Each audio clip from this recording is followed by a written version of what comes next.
And we make that U-shaped tongue again for cooling.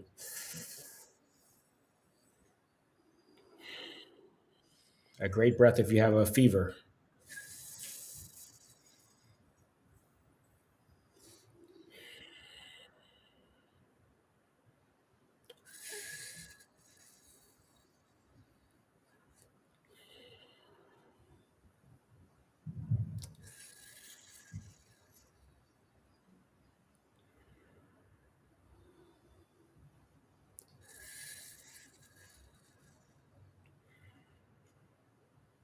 Take a deep breath in and then relax. Yeah. Okay. Last week we talked about censorship with the internet. Yeah.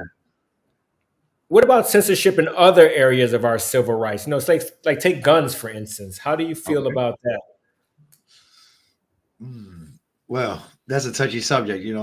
I think that when we think about like gun rights or or other type of rights like that, we have to consider, are they really like civil rights, like human rights, or like cultural or national rights. When we think about America, it is really a civil right actually for the Americans. Not like it's like America. I think Switzerland and a few other places. Whereas in most other places, unless if you're in the armed forces or law enforcement, or you're working for some type of security company or something like that, you can't have a gun. Mhm. Unless if it's for hunting. You're talking about like a little 22 caliber hunting rifle or something like that.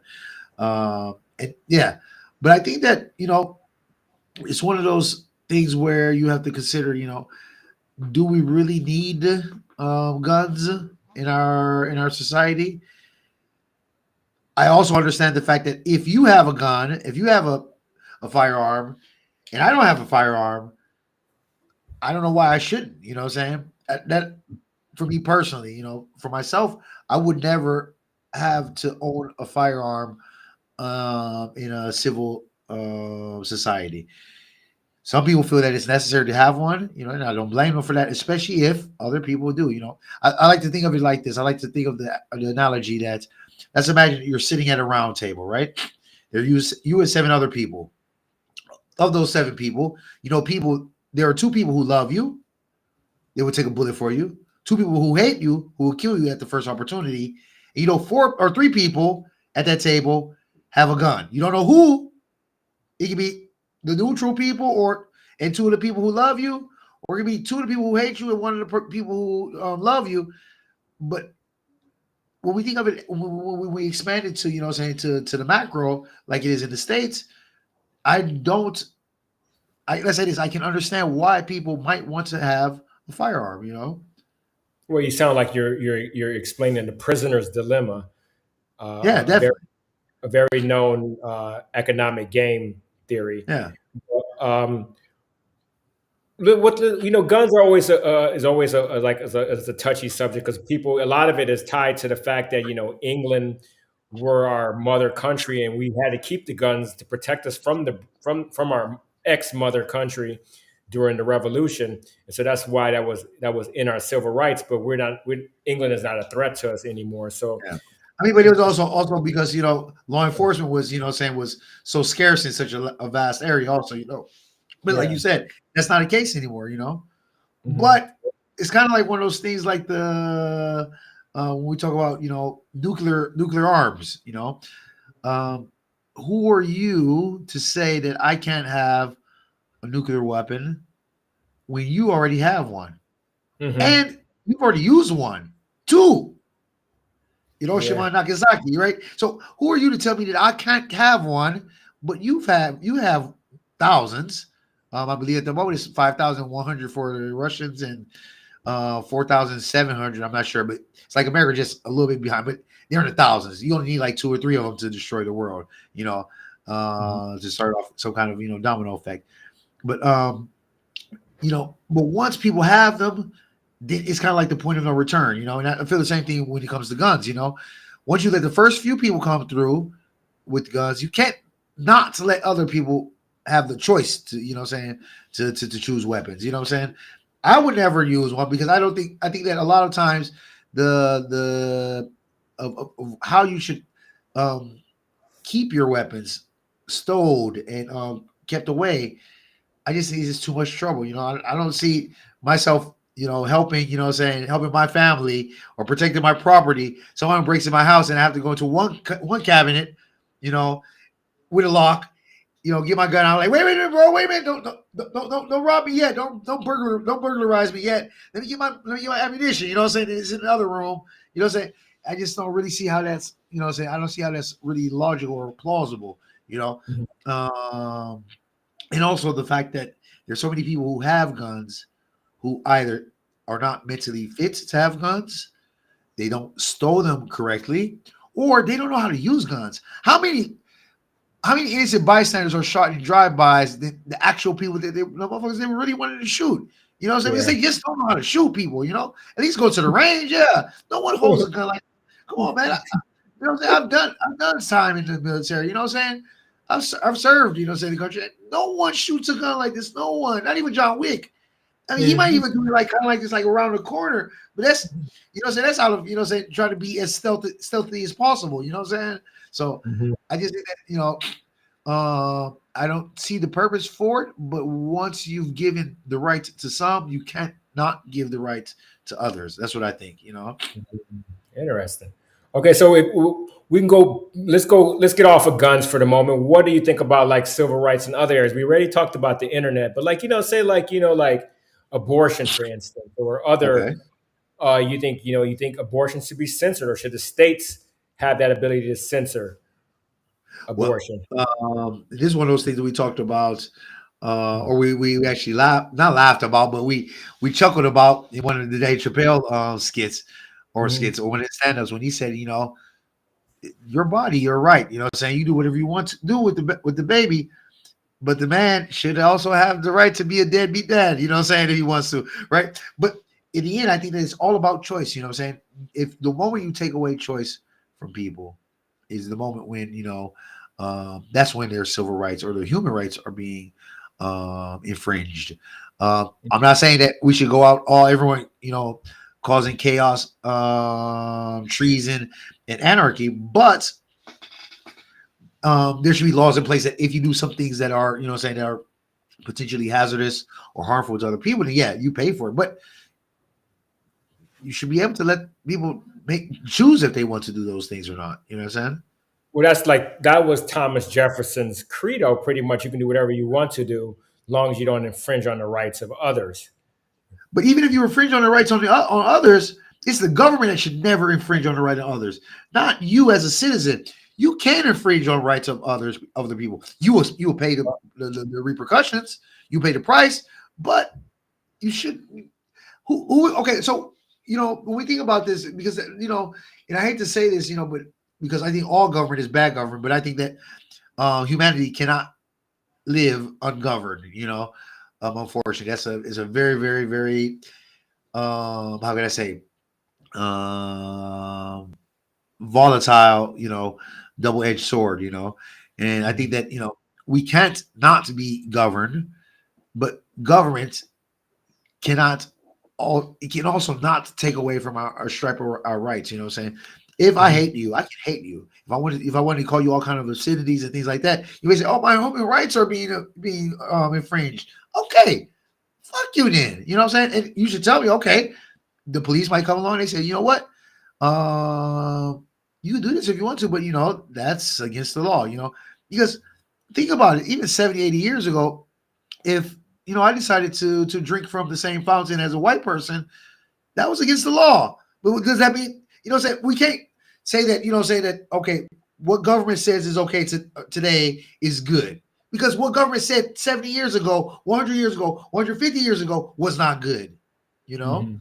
so and I think those are things that change with time. You know, what I'm saying those things change over time.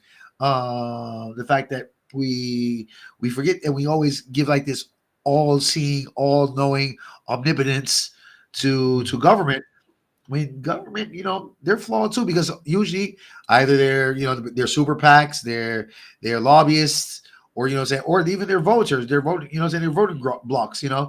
they're responding to those groups. You know what I'm saying? So that doesn't necessarily represent what should be free or what should be um, fair for everyone. Because if I decide to disrupt your freedoms, Richard, I should pay the price for that. Okay. But what happens when someone infringes all, or when the government infringes all people's rights? What happens then? You know, Mm. who's responsible for that? For that, you know, who has to own up to that? And governments don't usually take ownership to that. You know what I'm saying? So, but no, but see, I don't think you understood what I was saying. Understood Uh-huh. what I was saying. I'm saying Uh-huh. that Benjamin Franklin believed that everybody had the right to do whatever they want to, long as Yeah. that what they did not affect other people. That's Everything so. affects people. But You have to. it didn't affect You their in America. civil. Well, that's a good. But That's you're a in good. America right now. You're in America right now. You don't have to. You don't have to tread lightly and say, okay, should I refer to this person as a he, she, it, them, or X or Pokemon? You don't have to do that right now. They might feel offended by that. They say, no, my human rights. I'm a fucking Pokemon. Nigga, you're not a Pokemon to me. So should I have to? No. Okay. You know what?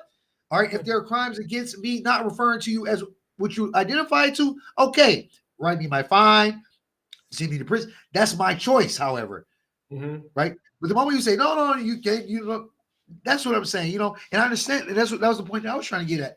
You know, we have to really realize, okay, what are really those rights? You know what I'm saying? Do you want people to live freely? Because no one, if people could live freely without infringing other people, there's no need for government. Mm. And if government exists, that means that people can't live freely, you know. And like I said, it becomes that Ouroboros where, you know, the snake's eating his tail, and you know it becomes very cyclical. You know what I'm saying? Hmm. I see what you're saying. Yeah. So, I mean, but do you think there should be some? I mean, you saying we should live in a lawless society, pretty much, or what? What?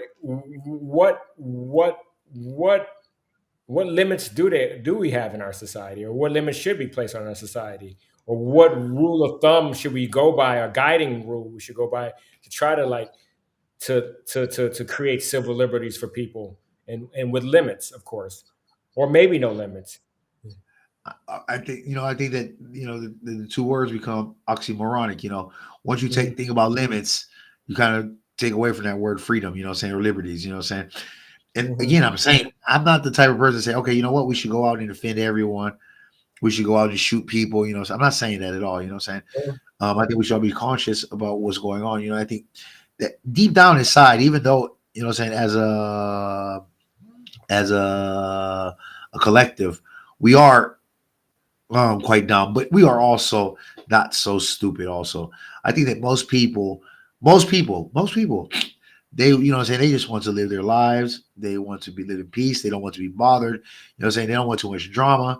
This is 99% of people. Okay, obviously you have that 1%, but even with government putting enforcing laws, we still gonna have a 1%. You're gonna shift that 1% from these people to these anarchists, but you're still gonna have a 1%. You're still gonna have those that group of people, that small percentage, that small slice, which is always going to be against something. You know what I'm saying?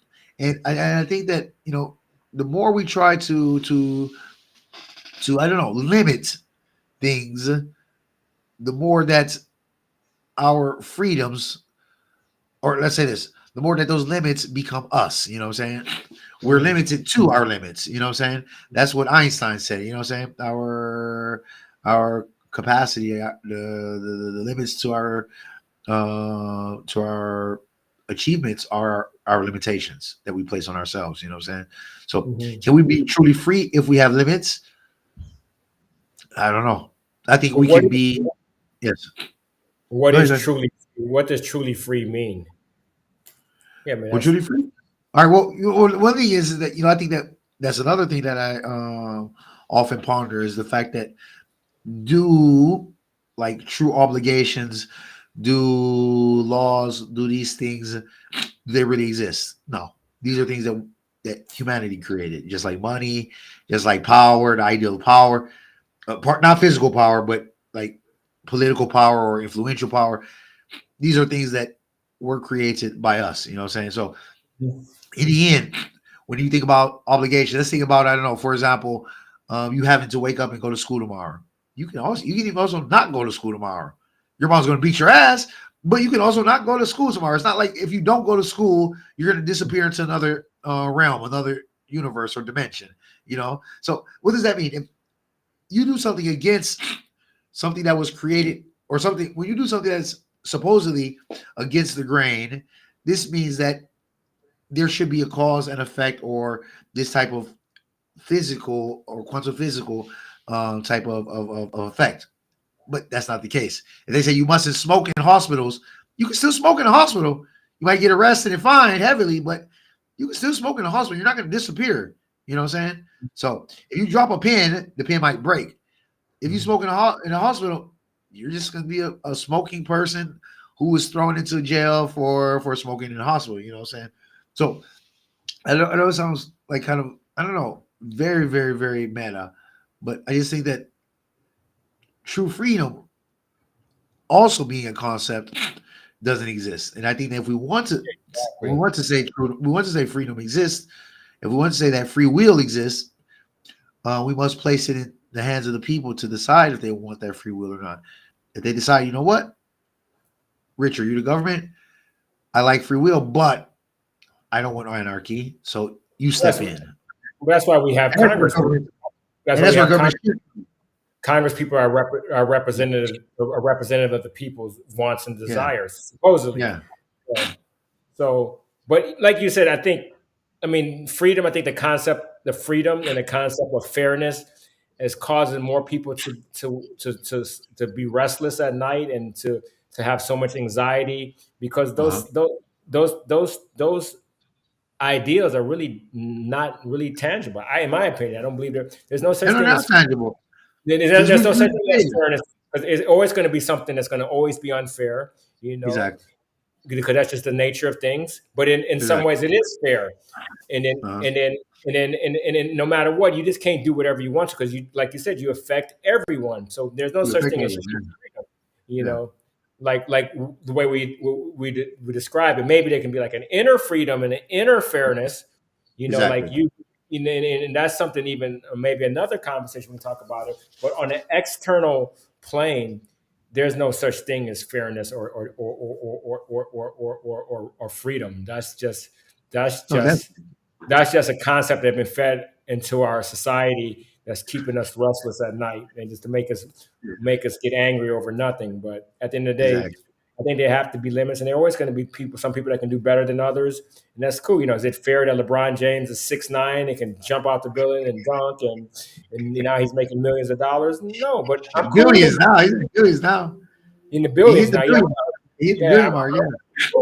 I'm cool with that. The way he is. But I think if we go back to like that inner state, inner fairness and inner justice, you realize that you don't have to have a gun if you feel safe within. You know what I'm saying? A lot of people have guns and never feel safe. You know what I'm saying? Yeah, exactly. Have guns and they live in the hood and they feel safe. So they feel less safe. They feel less safe sometimes. The more quote unquote protected they are. So yeah. And there's some people that have millions and billions of dollars, and they don't feel like their life is fair to them, and they have everything. There's some people that live in poverty, and they're cool, they're happy. So I think we're so focused on the outer stuff that the inner stuff is neglected. But I don't know. I think when we I do agree with censorship. With maybe with guns can always be tricky. I'm not a big fan of guns, but if everybody has a gun, you don't have a gun, you're kind of at a disadvantage. So, and then, but when it comes to freedom of speech, I think people should be able to say what they want to say. Even if it's considered quote unquote hate speech, maybe that's something that needs to be out. Let the worms out the can, and then we can discuss it. And then eventually, maybe people can learn how to talk with each other with respect. Even though we have a disagreement, we can start talking with each other with respect. That's what I'm saying. But if you constantly keep people canned in, and you're giving this false illusion of freedom, you know what I'm saying? But you're limiting them. You're not giving them a chance to become free. You know what I'm saying? Like you said, that inner freedom, that inner, you know what I'm saying? Being able to transcend yourself at a spiritual level and being able to say, you know what? I feel this way. You know what? I feel this way. You know what? Fuck you. You know what? I love you, brother. Oh, yo. I don't understand what your beliefs are, but how can we? You know what I'm saying? How can you help me believe you? You know what I'm saying? I'm ignorant. I don't mind learning about it. You know what I'm saying? I still may not agree with you afterwards, but let me know. You know what I'm saying? But now, like this was something that we said last week. You know, you smile at people. Hey, how's it going? Them. Hey, how's it going? Pokemon. Hey, how's it going? You know, Pikachu. You know, and then go back to our houses. You know, and passing on to our children, our family. You know, venting out our real feelings. You know what I'm saying? And that's not healthy. You know what I'm saying? That's not healthy for a society. Let alone for a person. You know what I'm saying? Because that's when later on shit starts to blow up. You know what I'm saying? That's when the volatility hits. You know what I'm saying? Because we're all just like, you know, what Einstein said, even at an atomic level, we contain inside of us physically the mass of billions and billions of atomic bombs. You know what I'm saying? And if shaken, you know what I'm saying, enough, you know, shit explodes. And that's what happens when, you know what I'm saying, when you're forced to shut up or not, or, you know, say within these confines when you're meeting me in public. And I'm also forced to do the same thing. We're not able to grow, neither personally, neither interactively. You know what I'm saying? How many people? I forget what the man's name is. And I think he's a lovely fellow, a bit strange, but the one black dude who befriends the Ku Klux Klan. Have you ever heard of him? I never heard of Oh, this. fantastic. He's been doing it for like 30, 40 years now. Like, he's like, yo, why do you hate me? They call him all kind of niggas. You take it. You know what I'm saying? Like, help me understand you. And he talked to him. He's actually made a lot of people, you know, leave the Klan. You know what I'm saying? Because of this. You know what I'm saying? That's the way it is. You know what I'm saying? If you trapped in your bubble, I'm trapped in my bubble, but we're forced to interact, nothing's going to happen but explosion. You know what I'm saying? Sooner or later. You know what I'm saying? I Because we don't agree. have those freedoms. You know what I'm saying? That limitation of freedom, or that limitation to give other people freedoms, is what limiting us. You know, and that's the way I feel. You know, obviously it's not one of those things where on first impact, you know, it goes smoothly. It never goes smoothly in the beginning, but after a while, you know, then we start to learn. Just like we, you know, having people wear masks, you know, in the DPEs when I went out, you know, 3 years ago, 4 years ago, wasn't easy. But it slowly but surely, you know, it became, you know, became commonplace, you know what I'm saying, worldwide, you know what I'm saying? There's still people who find it, you know what I'm saying, not necessary to wear a mask wherever they want to go, you know what I'm saying? So, I mean, I just think that we can't say that we're free if we have someone controlling our freedom, you know? That's basically what I'm saying, you know? But somebody's always going to be controlling our freedom, though, right? To some degree, right? You don't think you should be like this a lawless government? I mean, what do you believe that? What I mean, Obviously, I know you believe in the smallest government as possible, but how obviously, small? yeah, I'm not saying like from one day, just like, yo, you know what? Fuck the Constitution, son. No more laws. The purge, you know what I'm saying? I'm not saying that. No, I'm saying that, but like slowly. Uh, Similarly to how they want to say, okay, we want to illegalize non-violent crimes. You know what I'm Hmm. saying? Right. That's what it So okay, is. you're not going to prison for selling drugs. You know what I'm saying? And you slowly start to peel back those layers. You know what I'm saying? All right. Obviously, like I said, it's a process. It never happens overnight. Nothing happens overnight. You know. But the thing is that if we're constantly finding more ways to be restricted, we're constantly finding more ways to not be ourselves. You know what I'm saying? Hmm. And in the end, I'm gonna be honest with you. Stepping back from myself, from an objective point of view, I prefer that humanity be real with itself and each other than to be Hmm. 8 billion 100 million individuals who are in their 8 billion 100 million bubbles. Hmm. What's the point at that point? You know what I'm saying? We're not really interacting. I'm not really talking to you. You know what I'm saying? We're just passing by. We observe each other. That's it. We're just observing. We're not interacting. You know what I'm Hmm. saying? So if we're supposed to, you know what I'm saying, as creatures, if we're supposed to evolve and become better, we can't become better if we become smaller inside of ourselves. You know what I'm saying? So that's the way I look at it. You know. So I mean, Like, obviously not something to go to from today with laws and tomorrow lawlessness. No, that's not cool either. You know what I'm saying? No anarchies. You know what I'm saying? But if the process happens slowly, and government starts to take more and more steps back and not become more and more restrictive. Yo, you know what? You got pregnant. If it was a rape, if it was by your choice, et cetera, et cetera, et cetera, I shouldn't be able to tell you that you can't get rid of that motherfucker, dog. You know what I'm saying? I would never Hmm. do that, but I can't tell you that you can't. You know what I'm saying? That's your choice. If you Hmm. want, the government can say, okay, you know what? Mothers should do this. We're going to offer the facilities, but just know if that fetus is more than 20 weeks or 15 weeks and you abort, you will serve time or you will be fined or something like that. You know, so you do community service, whatever, but give them the choice. Hmm. Will you forcing doctors that if they abort a woman, if they have a woman abort, and this is the true story, have a woman abort, you risk losing your medical license, dude. And as a doctor, I'm saying, fuck, I didn't study 10 years, you know what I'm saying, my blood, sweat, and tears, even though I know it's my right, and I know it's only right to help this woman who wants to do this with her body, but I can't do it because I don't want to risk you know what I'm saying? I think about myself too, you Hmm. know?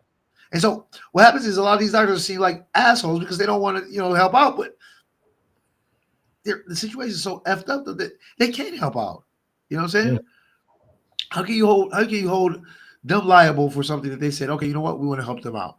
They want to do this to themselves, okay, right? And I'm Hmm. not going to talk about all of the criteria of saying of abortion because I think that, in my opinion, up to I don't want to start any drama, but up until childbirth, it should be doable, in my opinion. I think I don't agree with it, but I think that someone chooses up until the last moment they could, You should because they give, want. give them the choice, but I think it's dangerous. I think that a woman can die. In fact, it becomes dangerous for the mother also at that point too. Yeah, You know what I'm saying? after But passing, yeah, I think after past yeah. the first trimester is pretty much So after dangerous the for women. first, yeah, they say between 16, 20 weeks. Yeah. So first, yeah, just after the first trimester usually. Yeah. But yeah, but I'm saying though, the choice should always be there. You know what I'm saying? Obviously, the repercussions. We have to learn how to live with repercussions. That helps Mhm. build a more responsible society. You know what I'm saying? That, Mhm. okay, you did this. You should not have done this according to everybody, but you did it anyway. But now you're going to pay the repercussions. There are Mhm. repercussions of this. And I think that would start to make people take ownership to what they do instead of what they're doing now. They say, you know what? Because I call Richard a Pokemon because he identifies with Pokemon, because I don't use hate speech, because I don't have a pistol. You know what I'm saying? I follow the law. So you know what? I'm perfect. You understand? You should Mhm. not do anything different for me, anything different for me. You understand? And this creates even more classism. You know what I'm saying? Yeah, it does. And and, and that's where things get messed up. You know what I'm saying? Because I'm unable to truly express myself, just like you're unable to truly express yourself. But because I'm supposedly expressing myself in accordance with Article and Statute 215, Chapter 17 dash B, I'm in the right. And anything else you do is in the wrong. Mhm. How are we going to communicate? You know what I'm saying? If I'm already looking at our conversation in that way, that, what I'm saying, I'm a law abiding citizen and you're nobody because you're breaking the law, Yeah, you I think know? that I think when people live exactly like you said, when people live like inhibited and they Uh-huh. live like in a place of where they just feel like they're just trying not to make a mistake or they're not trying to open up truthfully, Exactly. you know, Exactly. it creates a culture of a lot of passive aggressiveness, a lot of Yeah. hostility and resentment toward other people, and just a lot of anxiety. So, Yeah, definitely. and it's and How it's many lessons? How many and lessons it's have you learned, Richard, from fucking up? that's how you learn. Exactly. All of our lessons from fucking up. You know what I'm saying? You Right. know,